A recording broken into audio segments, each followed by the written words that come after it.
Réforme du lycée, deuxième. Nicolas Sarkozy a présenté ce matin sa nouvelle copie, un peu moins d'un an après les manifestations qui avaient fait capoter le premier projet de l'ancien ministre de l'Éducation Xavier Darcos.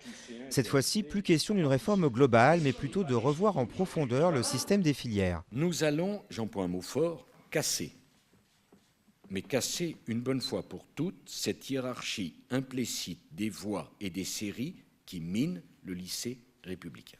Premier point, reconnaître à chaque élève un droit à l'erreur dans son orientation, autrement dit la possibilité de changer de série grâce à un système de stage passerelle. Ensuite, mettre un terme à l'hégémonie de la série scientifique en revalorisant les filières technologiques et littéraires. Parallèlement, un plan d'urgence sera mis en place pour l'apprentissage des langues étrangères. Enfin, le soutien scolaire sera étendu au lycée à raison de 2 heures par semaine dès la rentrée prochaine pour les élèves de seconde.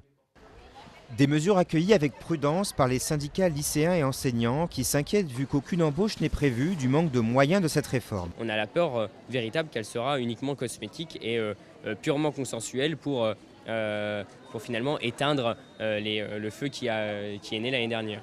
On semble avoir été entendu sur un certain nombre de points, mais je demande à vérifier et à regarder de près la manière dont les choses seront mises en œuvre. Un travail qui incombe au nouveau ministre de l'Éducation, Luc Châtel. Il a 2 mois pour peaufiner la réforme avec les lycéens et les organisations syndicales et éviter un nouvel embrasement.